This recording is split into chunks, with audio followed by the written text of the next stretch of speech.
안녕하십니까. 오늘은 2025년 2월 25일 화요일입니다. 오늘도 난세 영웅 흑행령을 아십니까? 166쪽부터 읽어보겠습니다. 국회의원 수 축소와 명예직하. 30여 년 전부터 나는 국회의원을 100명으로 축소하고 월급을 주지 않는 무보수 명예직으로 전환하자고 주장해왔다. 지금도 이러한 생각에는 변함이 없다. 그들의 보자진 급여에 대한 국고 지원을 중단하고 꼭 필요한 사항 외에는 차량 지원과 각종 특권도 없애야 하는 것은 말할 것도 없다고 본다. 이러한 조건에서도 일할 사람은 얼마든지 있다고 생각한다. 그리고 이들이야말로 사심 없이 국가와 국민을 위해 일할 사람들이다. 절대 현실성 없는 이야기가 아니다. 국회의원을 무보수 명예직으로 하면 진정으로 나라와 국민을 위해 봉사할 사람이 나와 헌신적으로 일할 수 있고 국가 예산을 절약할 수 있다. 국회의원 수도 대폭 줄여야 한다. 나는 100명 정도면 충분하다고 본다. 국회의원 수를 100명으로 축소해도 되는 이유는 그 숫자만으로도 얼마든지 입법부 역할을 충분히 할 수 있기 때문이다. 한 석당 인구가 얼마라는 식으로 다른 나라들과 단순 비교할 필요는 없다. 한국의 민주주의는 미국으로부터 들여온 대통령 중심제다. 따라서 미국의 상하원 의석수와 비교해 보는 것이 합리적이다. 미국은 국토가 한반도보다 거의 약 44배나 큰 나라이고 인구수도 우리의 6배가 넘는 약 3억 3천만 명에 달하지만 연방의회 상원의원 수는 100명에 불과하고 임기 2년인 하원의원은 435명 정도에 머무르고 있다. 그렇다고 미국 정치가 잘 돌아가지 않는다는 이야기는 아직 없다.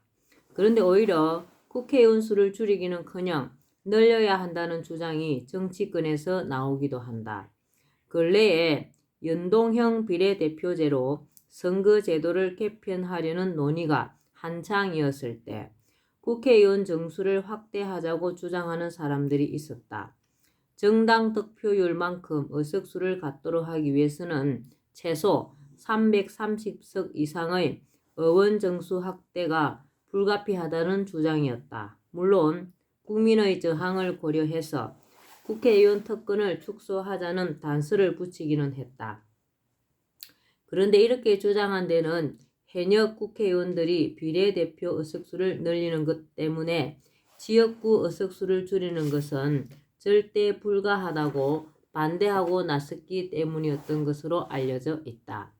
현역 지역구 의원들이 자신들의 이해관계가 걸린 부분에 대해 전혀 양보하려 들지 않으니까 국회의원 수를 늘리는 방안을 생각한 것이다.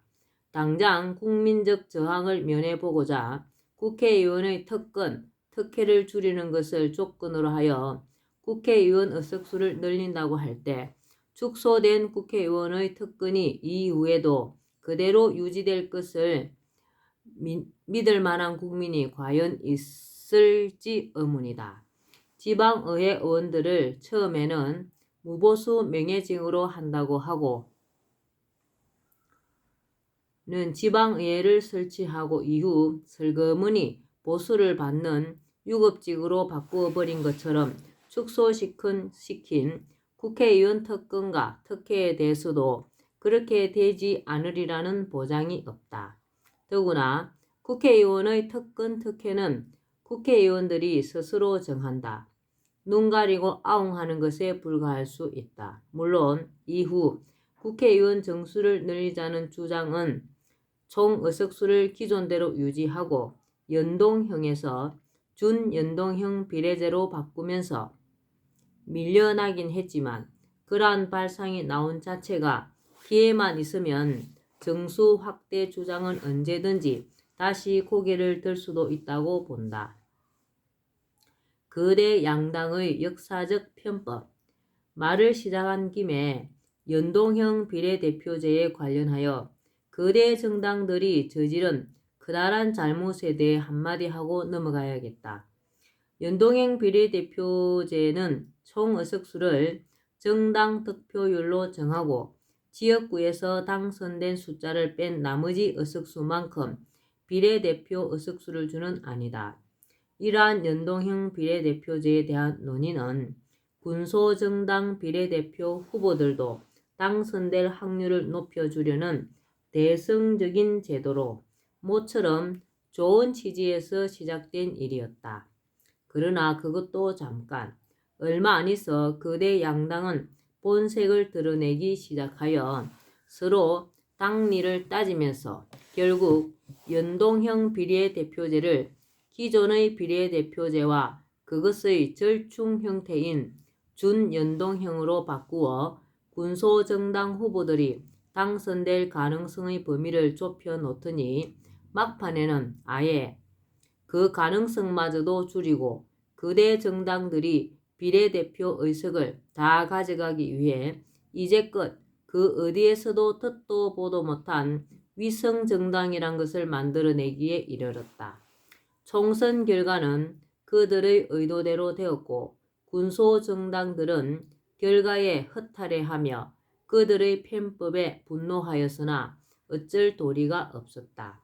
사실 위성정당은 그 목적, 조직과 활동이 민주적이어야 하며 국민의 정치적 의사 형성에 참여하는 데 필요한 조직을 가져야 한다는 헌법 조항에 위배되는 것이라 생각되며 애초 중앙선거관리위원회가 등록을 받아주어서는 안 되는 것이었다고 생각한다.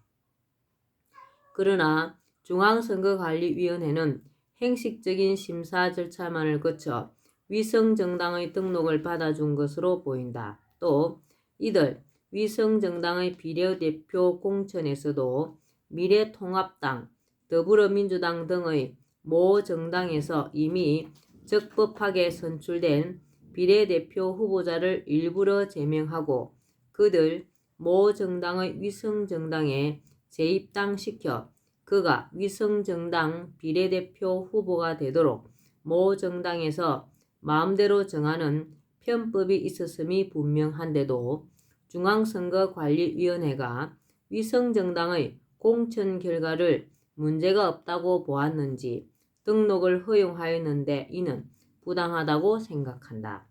나아가 중앙선거관리위원회는 이렇게 해서 탄생한 위성정당인 미래한국당과 더불어시민당에 선거보조금까지 지급하였다.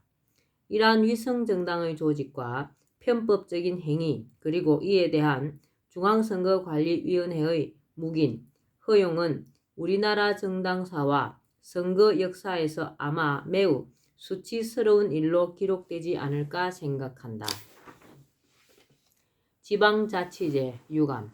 나는 일찌감치 지방자치제를 없애야 한다고 강조해왔다.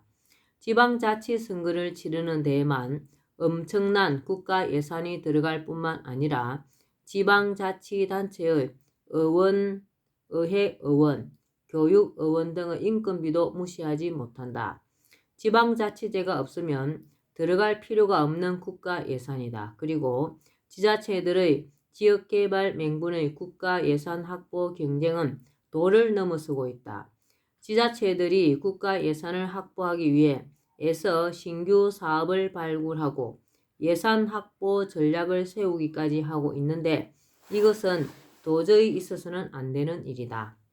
국민은 자신들이 사는 지역에 박물관이나 공원이 생기고 시청이나 군청이 멋지게 신축되고 집 가까이 전철역이 생긴 것에 만족하여 국회의원이나 단체장들이 일을 잘하고 있다고 생각하면 그것은 근시안적 시각이다.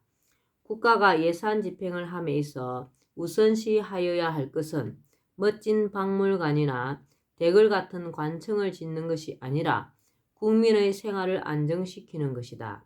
그 돈들을 절약하여 국민에게 골고루 돌려주면 서민의 생활 안정에 큰 도움을 줄 수 있다.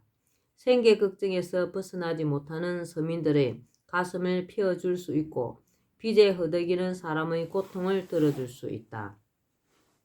소비가 활발해져 기업이 좋아지고 나라 경제가 잘 돌아가는 동력이 되게 할 수도 있다.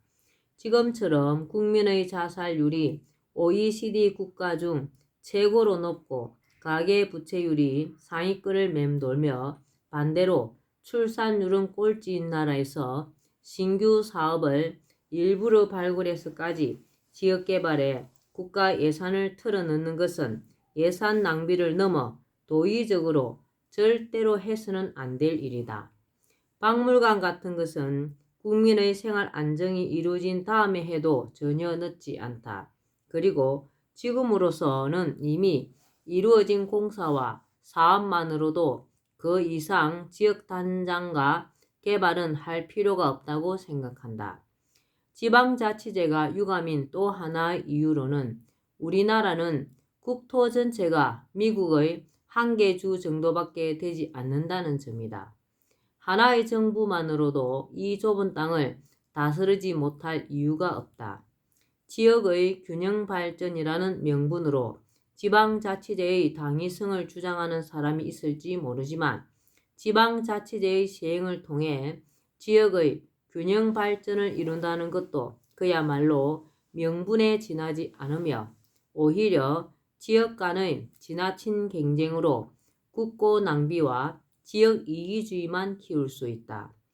지방자치단체의 지역이기주의가 국가적으로 낭패를 가져온 것은 한두 번이 아니다. 국토 어디인가에 꼭 설치해야 할 시설이지만 그것이 혐오시설로 비치는 경우 그 어떤 지자체도 설치를 불허하여 중앙정부를 공경에 처하게 하고 중앙정부와 대립하는 일까지 발생하고 있는 것은 모두가 잘 아는 일이다. 그러나 이 시점에서 나는 이미 자리를 잡은 지방자치제도를 없애지는 않고 예산 낭비 부분만 개선하는 방향으로 지자재 문제를 해결해 가는 것도 괜찮은 방법이라고 생각한다. 지자체 선거를 없애고 지자체 단체장은 내부 성지를 통해 대통령이 임명하는 방식을 채택하는 것이다.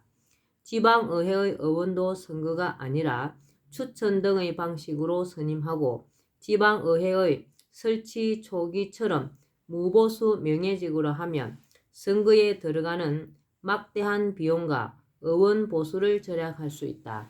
그리고 지자체 단체장이 중앙임명제가 되면 지역 국회의원을 통해 경쟁적으로 예산을 가져가 무분별한 개발을 일삼는 등의 지자체의 지역 이기주의를 어느 정도 통제할 수가 있어 불필요한 예산 집행을 막고 국토의 균형 있는 발전을 도모할 수 있다.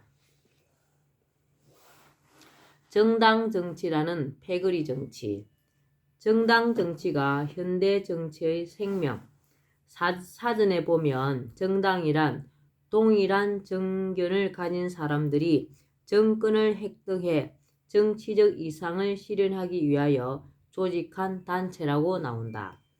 우리나라 정당법은 정당을 국민의 이익을 위하여 책임 있는 정치적 주장이나 정책을 추진하고 공직선거의 후보자를 추천 또는 지지함으로써 국민의 정치적 의사 형성에 참여함을 목적으로 하는 국민의 자발적 조직이라고 정의하고 있다. 정의만 놓고 보면 정당은 국민을 위해 꼭 필요한 제도인 것처럼 보인다. 그래서인가 어떤 이는 정당을 일컬어 현대 정치의 생명이다. 현대 정치의 특징은 정당 체제이다라며 정당이 없는 현대 민주주의는 생각할 수 없고 정당은 대의제 민주주의에서 시민과 권력을 이어주는 다리라고 극찬한다. 그러나 나는 이 정당 정치야말로 우리 정치가 발전하는데 큰 걸림돌이며 정치인들이 민생을 외면하고 부패하게 되는 커다란 원인 중 하나라고 단언한다. 정당의 정치적 이상은 정당법에도 나와 있듯이 국민의 이익을 실현하는 것이 기본이다. 그런데 이 국민이라는 것이 전체 국민을 뜻하는 것이 아니고 이해관계를 갖는 특정한 일부 국민이다. 자연히 다른 이상과 이해관계를 갖는 정당이 서로 다툴 수밖에 없는 구조가 형성된다. 물론 다툼을 나쁘게만 볼 필요는 없다. 그것이 나라 발전에 보탬이 되는 건설적인 다툼이라면 오히려 장려해도 좋을 것이다. 그러나 대부분 그 싸움은 상대방을 헐뜯고 비방하는 싸움, 오로지 상대방을 공격하기 위해 온갖 것을 시비거리로 삼아 싸우는 이전투구, 그 이상이 아니라는 것은 우리 국민이면 다 알고 있다. 폭력만 쓰지 않았을 뿐이지 그리의 패거리 싸움과 다를 바가 없다. 네, 오늘은 난세영우 흑행령을 아십니까? 여기까지 말겠습니다. 오늘도 흑행령을 많이 부르고 알려서 하늘의 복을 짓는 행복하고 즐거운 하루 되시기 바랍니다. 감사합니다. 흑행령, 흑행령, 흑행령.